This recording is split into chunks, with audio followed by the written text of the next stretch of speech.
مسيلوني تخطاتلي زانتا صحاف انتراخن يعقوب داويد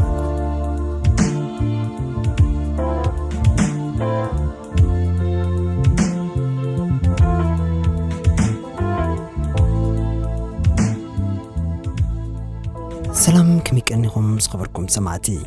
زي جاتروز انترتينمنت كبرت سمعتي كمتي كبر زغني حجون كمت المود أبستفلالي أرستاد أديا حقنيا زانتا تماكلا فراوي وات زحزلت مسيلوني زرستا قدما يكفال زانتا حيزلكم متعلقو كبرت سمعتي سلام مجمار كقبرلنا لعل فطاري داتا محطنكو قدما يكفال نباقم يبلا سناي مكتتال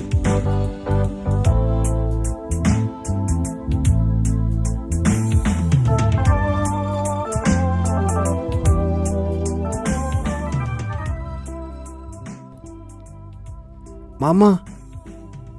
بلي أب جم قلاي كوين خطنا أخيد اللخو حراي ساقالي مكينا بلوسدي تحمام ماي بأقري حشاني نينو قبل علي الدربي ناقز حنت متحافة بإيدا حيزها نتاعتي كتورد كلا نولاديتا بكشنك تسرحا معداس لزرايتها نابك تكيد كم تدلن تخيد كم زنبرت تنسحبرتا ولاديتا ويزرو صغانا دمان قالن متان زخونه كيتخون مكينا حزاك توت أزخخيرنا نينو قال هفتما سدرا مقانا عقبتي سلازي كونت قطالي مكينا اندالوتا نتمرتي غن نابقالي بوتاتات كتوت كلا اتا مكينا ايتمالانيا زي كون كينو امبر كله هفتنا يبعا ولا قزقم حويسكا خطقملو ايتدلنيا مغنياتو اتعفتي بزحات زغربوا سبات بمسنجر يخون بأكل أبوخد سراغي جزير لوو جزيهم تتصبيو ندبلو سلازة فرارحوا كم زارخيبهم قتل زبلوا خويني زسمعا مس ولادي أبزح جزيز قدال إلا تزاريباتو ليها أباقن بنعقات ندا تتعرفه أبي كيبتحيهم أيتقدس لهم بلوك ندقبريهم قبلا انت زي كوينو بزعبا سرحون زخون الزرزر علي لواي فلتنيو نينو كاب جزاوتيا كسيلا تقعي مندق نابتي زحسبتو جمجم قلاي فيكتوريا سكومت نينو قول إسر عمد تماريت كوليجيا قطان نواح طبوط أقول رس زلوا قرصا بقبو استسرعه حبر قطا حوس بچوز بله ጨጉር ዓይና ነገጽ ሳርሶም ፍሉጥ ጽባቐ ተዋሂብዎም ንጽባቐ ኣስናና ዘዳምቁ ካብ ገጻ ዘይፍለፍ ሽኽታ ወሲኽካ እታ ትስሕብ ሄዋን ክትከውን ይገብራዩ ኒኑ ሪዩ ዘይሰሓብ ወድለልካ ክትዛረብ ዘድፈረካ ምኽንያት የለን ኒኑ ማለት ብንሽታ ጀሚራ ካብ ስድራ ፍልይ ዝበለ ባህርያት ዘለዋ ትሕትና ዝተዓደለት ጠባያት ደቂ ሃፍታማት ክትሕዝ ዘይትደሊ ትምህርታ ኣዝያ ንፍዕቲ ሕውስቲ ጽጉማት ትሕግዝ ኣብ ኢዳ ዘሎን ለመንተ ትዕድል ለዋ ፍጥርትያ ነይራ ዝኾነ ሰብ ክፈትዋ ይድንጉን እዩ በዚ ዝመፀ ድማ ዩጋንዳውያን ሓዊስካ ሂንዳውያን መማርታ ኤርትራውያን ደቂ ቤት ትምህርታ ሕቶ ፍቕሪ ዘቕረቡላ ወዳት ኣድዮም ትቁፀሮም ካብ መንገዲ ኤርፖርት ናይ እንተበ ንሸነኽ ፀጋም ጥዊላ ናብ ትኸዶ ዝነበረት ገምገም ቀላይ ቪክቶሪያ ዝወስዳ ፀቢብ መንገዲ ሒዛ ትጓዓዝ ኣብ ኢዳ ሓንቲ መፅሓፍ ሒዛ ሓፂር ልዕሊ ብርካ ዝበፅሕ ጻዕዳ ቱታ ከምኡውን ቅልጽማ ዘይሽፍን ከረው ኣቢሉ ዝሕዛ ማልያ ጻዕዳ ፎኩስ ኣዲዳስ ዓይነቱ ጫማ ጌራ ትስቆም በዋርድያ ተፈቲሻ ንውሽጢ መዘናግዒ ማእከላት ተወት ትኺላ ድማ ናብታ ኩሉ ግዜ ትዘናግዓላ ቦታ ከይዳ ኣብ ገምገም ቀላይ ቪክቶሪያ ምስቲ ማዕበል ተሓዊሱ ዝመጽእ ዝነበረ ኣይዝሑል ኣይውዑይ ጥዑም ንፋስ እንዳተቋደሰት ሒዛታ ዝመጸት መጽሓፍ ከፊታ ከተንብባ ጀመረት ያፌት ኣፊታ መኪና ኮይኑ ክዕዘባ ጸኒሑ ጋላጎሮ ምዃና ምሰለለያ ሕጉስ ሲሉ ክሰትዮ ዝጸንሐ ጽማቕ ማንጎ ብጎኑ ኣቐሚጡ ንድሕሪት ኣደቂስዎ ዝጸንሐ ሴዳን ናይ መኪናዋ ዝተኻኺሉ ካብ መኪና ወሪዱ ዝቐመጣ ማንጎ ዳግማይ ኣብ ኢዱ ሒዙ ናብ ኒኑ ዝነበረቶ ገጹ ሰጎመ ያፌት ኣብ ርእሲ ቆማት ምዃኑ ነብሱ እውን ጽቡቕ ቅርጺ ዘለዎ መንእሰይ እዩ ናይ ታሕቲ ቀይሕ ሓፂር ክረሽን ዝዓይነቱ ስረ ምስ ሰማያዊ ሸበጥ ከምኡውን ካምቹ ብፍትሑ ምስ ንፋስ ፍልፍል እንዳበለ ዝኾነ ብራቴለ ወይ ማልያ ስለዘይነበሮ ጨጉሩ ናይ ኣፍ ልቡ ምስ ከብዱ ሓዊስካ እንዳተረኣየ በቲ ኣብ ዓይኑ ዝለበሶ ናይ ፀሓይ መነፀር ንኒኑ ብሃሳስ ሕብራዊ ምስሊ እንዳረኣየ ኣብቲ ሕፃ ሸበጡ ከይመልቆ እንዳተቃለሰ ኣብ ጥቃኒኑ በጽሐ የማነቲ ኢዱ ኣብ መሬት ኣቀዲሙ ደግፉ ብማዓገሩ ቀስ ኢሉ ኮፍ በለ ኒኑ ሪኣቶ ኸላ ከምዛ ዘይረአቶ ስቕ ኢላ ጉዳይ ምንባባ ቀጸለት ያፌት እውን ተቀዳዲሙ ኣይተዛረባን ኮፍ ምስ በለ ሒዝዎ ዝነበረ ማንጎ ኮፊቱን ገረርኡ ጸጸኒሑ የጥልሎ ናፍቲ ቀላይ ዝበዝሐ ክጥምት ከሎ ጸጸኒሑ ድማ ተሰሪቑ ኒኑ ይጥምታ ብኸምዚ ክልቲኦም ከይተዛረቡ 15 ደቂቃ ሓለፈ ኒኑ ከቢድዋ ጎብ ዓይና ጌራ ክጥምቶ ክትብል ክልቲኦም ዓይንን ዓይኒ ተረኸቡ ስቕ ክትብል ኣይመረጸትን ባዕሉ ክዛረባ ስለ ዝደለየት እምበር ምስ ኤርትራውያን ብዙሕ ስለ ዘይትራኸብ ባዕላ ክትዛረቡ ደልያ ነይራያ ኣብታ ሰዓት እውን ዓይንን ዓይኒ ምስ ተረኸቡ የእንታ ጥራይ መሊሳ ስቕ ክትብል ኣይመረጸትን ተነጺፋታ ዝነበረት የማነይቲ እግራ እንዳስተኻኸለት ሶሪ ኣብ ጥቃይ ስለ ዝኾንካ ስከቢድካኒ ያፌት ምዝራባ ደስ ኢልዎ ኸሎ እታ ሓንቲ ተዕውቶ ባህርያቱ ኣንጸባረቓ ፍሽኽ ኢሉ ኣስቕ በለ ፍሽኽትኡ ብዙሓት ኣዋልድ ስለ ዘሰንፈሉ ከም ዘዕውቶ እርግጠኛ ኮይኑ ጻዕዳ ስናኑ ምስ ጽቡቕ ፍረ ገጹ ዝተኰሰላ መልሲ ብዘይ መሃቡ ደስ ዘይብላ ኒኑ ናብ መንባባ ተወት ያፌት ሕጂ እውን ኣይተዛረበን ስቕ በለ በቃ ስቕ ኮነ ደቃይቕ ተቖፅረ ተመሊሳ ክትዛረቦ ተጸቢዩ ኒኑ ግን ጉዳይ መንባባ ደኣ ገበረት ውሽጡ ተራኻይ ተዛረብ ኢሉ ስለ ዝደፋፍኦ ኣብ ዝበታ ኩሉ ግዜ ክትመጽ ሕቶዩ ሓቲቱ ኒኑ ግን ከምኡ ኣይኮነትን ቀልጢፋ መልሲ ይባጦ መልሳ ዝዕግብ ጥራይ ኣይኮነን ነይሩ ብፍሽኽታ ተማእኪሉ እውን ያፌት ጋሻ ክቡር ምዃኑ ንሰብ ክብሪ ምሃብ ነፍስኻ ምኽባር ትርጉም ከም ዘለዎ ዓብዪ ኣብነት ኮይናቶ ገዛኹም ከ ኣበይ እዩ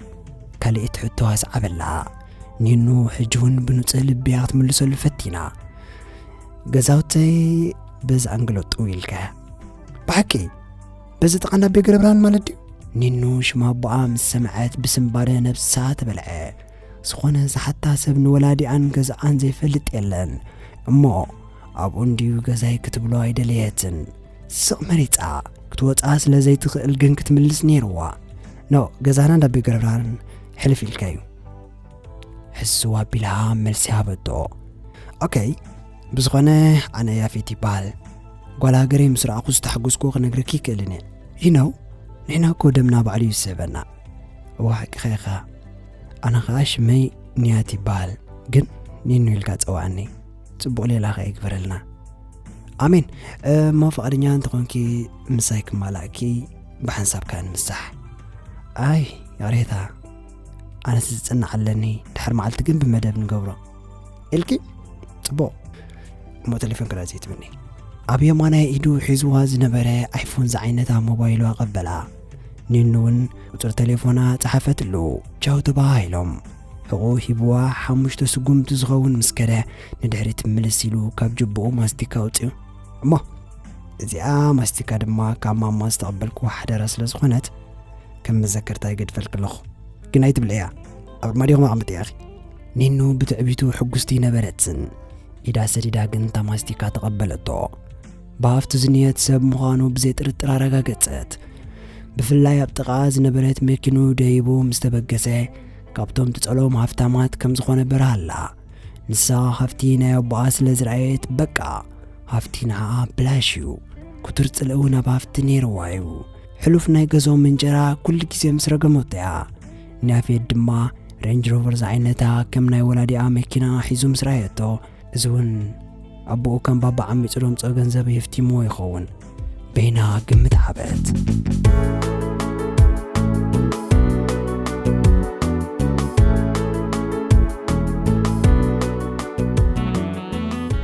ሰላም ንበዓል ፌቨን ፀውዕን ቬኑስ ላይፍ ተኣቱላ ብሓንሳብ ኮይና ንስማዓያ ሚልያ ንኹለን መሓዙታ ፀዊዓ ኣኪባተን ቬኑስ ኩሉ ግዜ ሰዓት 7 ናይ ምሸት እያ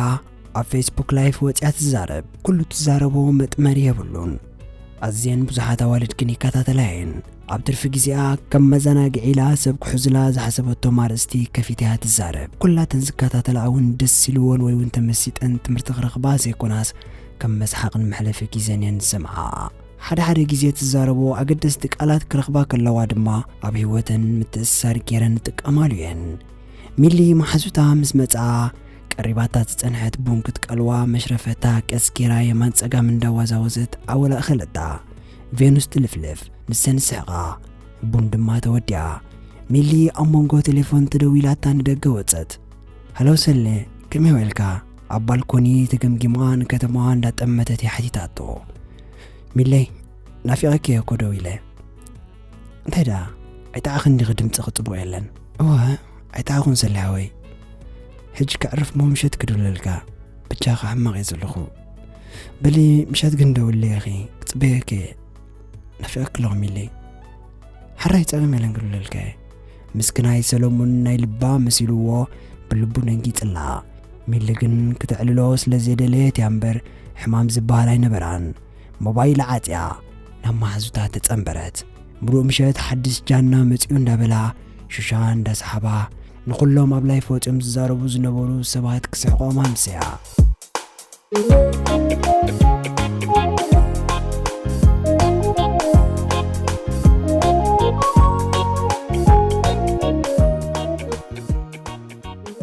ሳብሪና ኣብ መሬት ኣሳፊሓ ጸኒሓ ሓንደበት ሒዛታ ዝነበረት ቢኬሪን ኣብ መሬት ደርብያ ብድድ ኢላ ተስአት ጨጉራ ፋሕ ኢሉ ገዝኣ ወዚሉ ሕማቕ እያ ነይራ ኣብ ፍኒስትራ ተገምጊማ ነቲ ከተማ ቀዊላ ጠመተቶ ዓለም ጸልሚታት እያ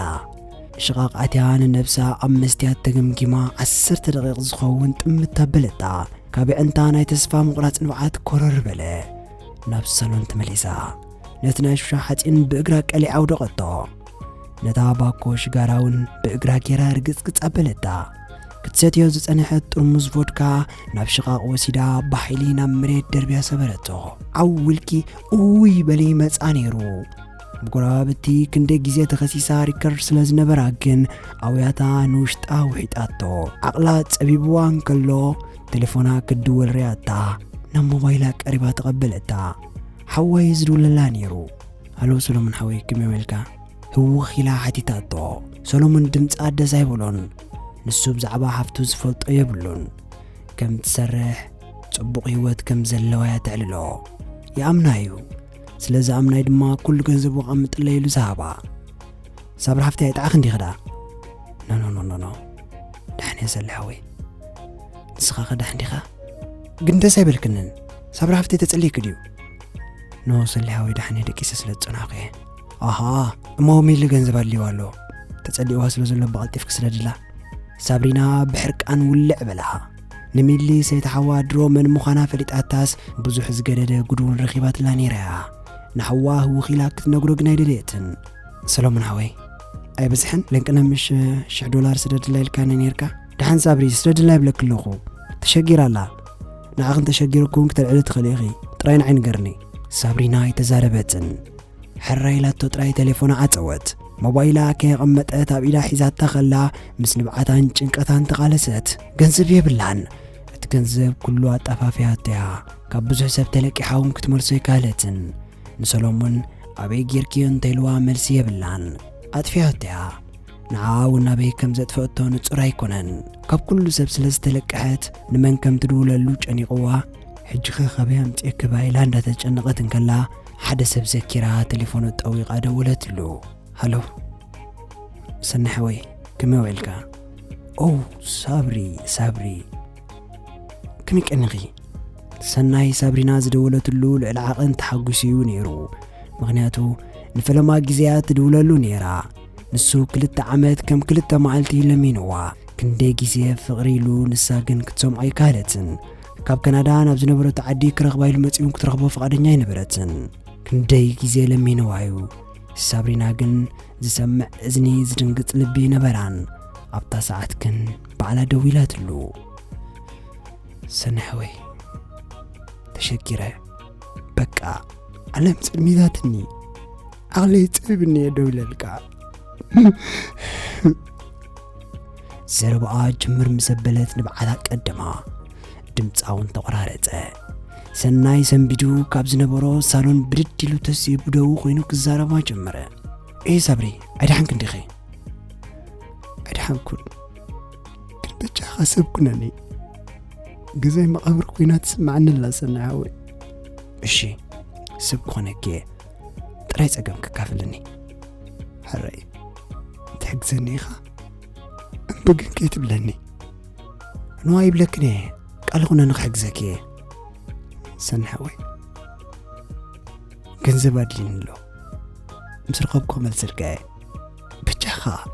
ናይ ሰብ ገንዘብ ኣጥፍየ ንሕጂ ገንዘብ ክትበኒ ኢለ ደው ኢለልካ ኦኬ ክንደይ እቲ ገንዘብ በቃ ክሳብ $1,000 ይኸውን ድሓን ፀገም የለን ሎም ከም ዝበፅሓካ ክገብረ ሓወይ ኣሎ ብካምፓላ ስለደላ ክብለ ሕራይ እሱ 10,000 ክሰደልክ እዩ 10,000 ቅርሺ ግን ሚሊ ትበሃል ኣነ ዝፈልጣ ጓል ኣላ ንሳ ክትበካ ከም ዘለዋ ክገብረ ኖ ሰናይ ሓወይ ኣነ 10,000 ኣይደልኒ ቲን ዝበልኩኻ ጥራይ ስለደለይ ድሓን ድሓን ሳበይ ፀገም ዘለዎ ኣይኮነን ጥራይ ተረጋጊ ሽግር ባህሪ ይብሉን ሎም ከም ዝበፅሓካ ክገብረ ሳብሪ ብመጠኑ ሩፍታ ረኸበት ንሰናይ ድማ ካብ ልባ መስገነቶ ሚሊ ዝበላ ግን ኣይደቀሰትን ሞባይላ ምስ ዓፀወት ቤና ኮይና ንነብሳ ንድሕሪት ብምምላስ እቲ ኩሉ ዝሕለፈቶ ሕመቓ እንዳዘከረት ነብሳ ወረደት ሞባይላ ደጊማ ተደወለት ሰናይ ደው ኢልላ ሳብሪ ሶሪ ሚሊ ስልዲ የብላን እንድዩ ካልእ ሰብ ክድውለልክ እንድያ ንኣ ተቐበል እያ ሓበሬታ ሂቡ ቴሌፎኑ ቀልጢፋ ዓፂዋ ጥርጣረ ነይርዋ ድሕሪ 1 ሰዓት ቴሌፎን ተደወለታ እቲ ቁፅሪ ማሕዛ ሚሊ ዝብል ስም ተመዝጊቡ ነይሩ ስም ብዲላ ተቐቢላታ ንሚሊ ክትስእና ከላ በታ ቁፅሪ ደው ኢላትላ ስለ ዝነበረት እያ መዝጊባታ ሚሊ ግን ግዲ ረሲዓቶ ብማሕዛ ጌራ ደው ኢላትላ ሳብሪና ናይ ባንኪ ሕሳብኪ በዛ ቴሌፎን ስደድልና ዝብል መልእኽቲ ተቐበለት ናይ ባንኪ ሕሳባ በታ ቴሌፎን ሰደደት ሳብሪና ናብ ሚሊ ደው ኢላ ሚሊ ከመይ ወይልኪ ሰሎሙን ሰሊ ሰዲድልክሎ ብሓቂ ሓረይ ሳብሪና ሓፍተይ ብምንታይ ዳ መወሰደልኪ ድሓን ባንኪ ዋላ ዝሂበኪ ወይ ከዓ በቲ ናይ ቅድሚ ሕጂ ሰብ ጌርክ ስለድለይ እሺ ሚሊ ሓፍተይ ግን ኣብ ክንዲ 2 ግዜ ናይ ባንኪ ንኸፍልሲ እቲ ገንዘብ ኣኸሉ ዘይተትርፍዮ እንታልኪ ሚሊ ፈሪጣትኒ ኢላ ሓሪቓ መለሰትላ ሚሊ እንታይ ሆንክላ ሰንቢድኪ እቲ ናባይ ክትሰድዮ ሓሳብኪ ገንዘብ ኣብ ባንኪ ክስሎስሎስ ኣብ ክሎ ተጠቀምሉ ከየልኪ ሚሊ ፈሪጣትኒ ዝዓይነቱ ብዙሕ ፀርፊ ተፃረፈት ሳብሪና ኣይመለሰትን ቴሌፎና ግን ዓፅያ